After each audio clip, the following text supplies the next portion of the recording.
Salut à tous!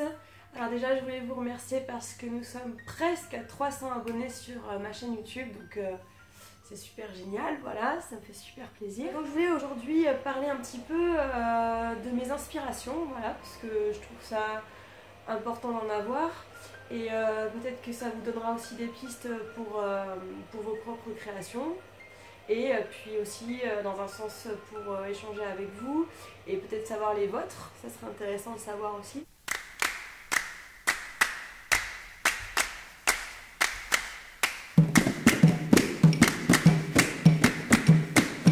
Tout ce qui est oriental, donc dans le domaine dans lequel je suis, dans la danse orientale, je dirais qu'en ce moment, ma première inspiration, ce sont vraiment les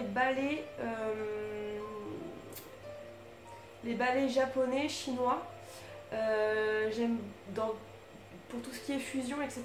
Je trouve qu'ils ont vraiment des super idées et au niveau placement, etc. Je trouve qu'il y a vraiment beaucoup de choses à retenir et dans lesquelles on peut vraiment s'inspirer, même au niveau accessoire. Ensuite, bon, ça c'est vraiment une inspiration qui dure depuis quelques années maintenant. En termes personnels, c'est-à-dire sur ma danse et même sur... c'est une inspiration qui me donne envie de chercher un petit peu plus loin dans tout ce qui est histoire, etc. C'est bien sûr Karim Gad. Franchement, si je pouvais prendre des cours réguliers avec lui, ça serait vraiment la chose que je ferais en premier. Malheureusement, j'habite pas dans la même ville que lui, donc je ne peux pas prendre de cours réguliers avec cette personne. Mais franchement, si j'avais l'occasion, je courrais à ses cours vraiment pour déjà toute la connaissance qu'il peut avoir et en termes bien sûr de la danse en elle-même. Je pense que c'est d'abord son approche, son écoute musicale que je trouve vraiment intéressante parce que je suis très sensible à ça. En tant que chorégraphe et en tant que danseuse, je vais vraiment essayer de décortiquer la musique, de vraiment noter des choses, le maximum de choses.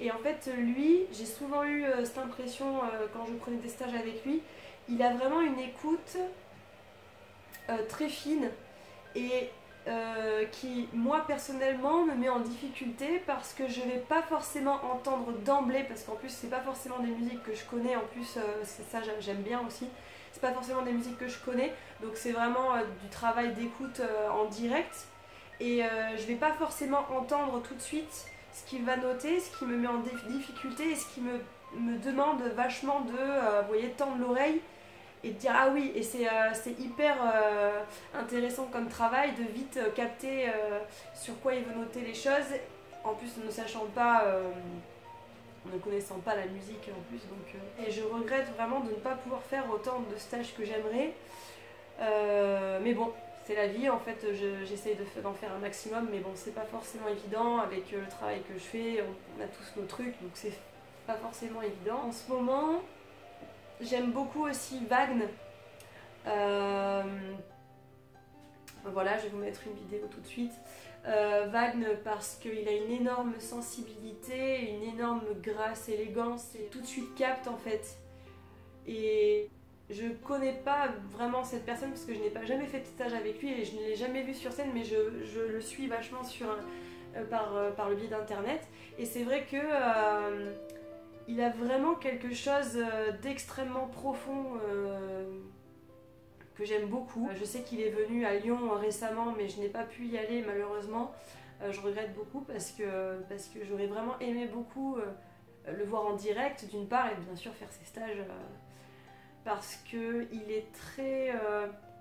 il va vraiment... Enfin, quand il danse et quand on voit ses stages, etc., c'est vraiment l'expression, aller au bout de l'expression dramatique, vous voyez, enfin ça m'intéresse. Alors il fait d'autres choses hein, sûrement, mais moi je m'intéresse vraiment sur ce truc-là et ça m'apporte vraiment personnellement, que ce soit dans mes cours, dans ma manière de chorégraphier, et je suis fort intéressée. Alors là on peut pas vraiment parler d'inspiration, mais j'aimerais, on va dire, être inspirée par J'ai quelques bouquins en fait que j'ai vus sur l'Égypte ancienne, etc.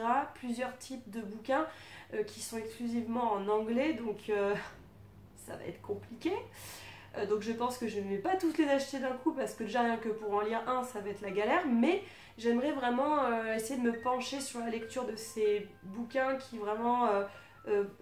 c'est sur la danse et sur l'Égypte, sur pas mal de choses en termes d'histoire. Et ça m'intéresserait beaucoup voilà, de les lire parce que je pense que ça va vraiment m'inspirer. Voilà pour les grandes lignes, on va dire, de ce qui m'inspire en ce moment, dans le terme danse orientale, on va dire. Les inspirations que j'ai autres, on va dire, enfin en dehors de la sphère danse orientale, ce serait d'abord, donc déjà ça me suit depuis des années, mais ça reste. En premier lieu, ce sont les mangas, les musiques de manga. Donc c'est vraiment ma culture familiale, ma culture personnelle depuis que je suis petite et j'ai vraiment toujours adoré les musiques, la subtilité des musiques, la finesse de pareil traduire une émotion à travers l'orchestration, la manière de faire la structure musicale, etc. Et c'est vraiment une grosse source d'inspiration concernant les fusions. Et même sans ça, juste écouter, et il y a des choses qui viennent qui sont vraiment très fortes. Donc je pense aux musiques de Tsubasa, bien évidemment, certaines que vous allez retrouver dans le spectacle du 23 juin. D'ailleurs, ne tardez pas pour les places parce qu'elles sont vraiment... Enfin voilà, elles partent très très vite. Et tant mieux pour nous. Ça fait super plaisir. Et comme aussi les musiques de Fate of Stay Night. J'aime beaucoup aussi les musiques d'Air. Ce sont des musiques, des mangas qui vous parlent sûrement pas, mais qui vraiment, je vous incite à aller écouter par curiosité parce que c'est vraiment des sons super. Fruit Basket également. Les musiques de Final Fantasy, bon là c'est pas du manga, mais c'est plus du jeu vidéo, mais les musiques de Final Fantasy sont vraiment superbes.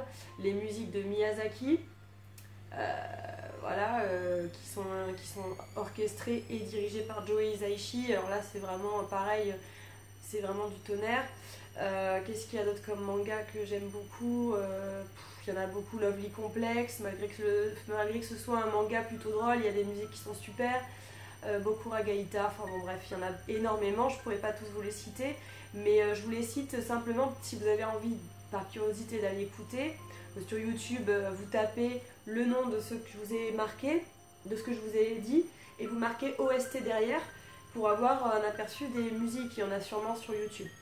Aussi bien sûr Michael Jackson, parce que j'adore vraiment l'artiste, la sensibilité qu'il a quand il chante, bien sûr la partie dansée et cette manière cette puissance et cette tension qu'il a quand il danse, qui est fascinante je trouve, et même la manière dont sont tournés ses clips, etc. Enfin, c'est un artiste que j'aime beaucoup.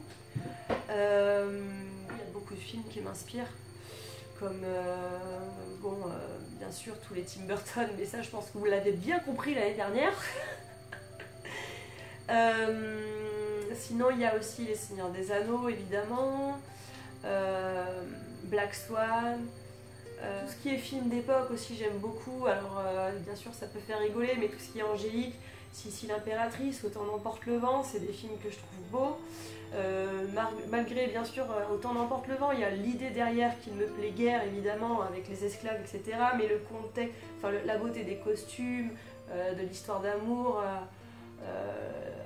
voilà. Et en fait je me suis rendu compte aussi, il y a des Disney aussi qui m'inspirent beaucoup. Et je me suis fait la réflexion la dernière fois que en fait les Disney que je préfère, c'est souvent des Disney où il y a vraiment des femmes fortes ou des gens qui sont un peu différents qui... Et en fait, je me suis rendu compte en citant mes Disney préférés que c'était souvent des films comme ça. Genre Notre-Dame de Paris avec Quasimodo, ça me touche gavé. Mulan, la femme en fait qui veut pas se marier et qui part à la guerre pour sauver son père. Pocahontas, La Belle et la Bête, cette histoire d'amour où en fait à la base, c'est vraiment c'est vraiment pas une histoire banale d'un prince et d'une princesse. En fait, c'est vraiment bizarre, mais je pense que c'est l'histoire, c'est le côté qui se rapproche plus de la réalité, on va dire,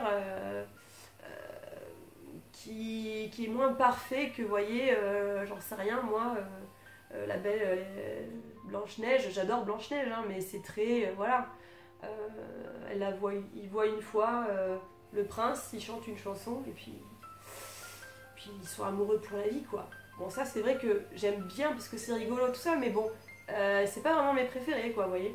Donc il y a des Disney qui m'inspirent beaucoup aussi. Il y a aussi pas mal de femmes, d'histoires de vie de femmes, comme par exemple Simone Veil. J'ai entendu l'autre jour aussi une histoire d'une femme, je ne me rappelle plus l'actrice, mais qui est très malade et qui en fait n'a jamais rien dit vraiment, et qui a été même squeezée de rôle parce qu'elle était séropositive et elle s'est tue en fait. Elle s'est tue pendant 30 ans ou 20 ans, un truc comme ça, et en fait elle n'a pas eu le rôle. En fait elle devait jouer dans Les Noces Blanches, et parce que on a appris sa séropositivité à l'époque, ils l'ont squeezée du film parce que ça faisait peur à l'époque apparemment, c'était assez tabou, et ils ont mis Vanessa Paradis à la place. Et en fait elle n'a rien dit, elle l'a dit vraiment très très tard, et ça m'a vachement touchée en fait, et inspiré Bonner. Voilà. Qui d'ailleurs joue, qui a recommencé sa carrière avec la dernière série sur TF1. Je crois que c'est La vie nous appartient, ou je sais que le générique c'est On se retrouvera. Enfin bon bref, c'est sur TF1 avec je crois qu'il y a Laurie qui joue dedans aussi, enfin bon bref, et elle a repris en fait, voilà, elle a refait surface dans cette série. Enfin voilà, bon il y en avait plein d'autres, hein, mais bon je vous ai dit les grandes lignes, et n'hésitez pas à me dire quelles sont vos inspirations également, ça serait hyper intéressant. Je vous dis à la semaine prochaine, salut!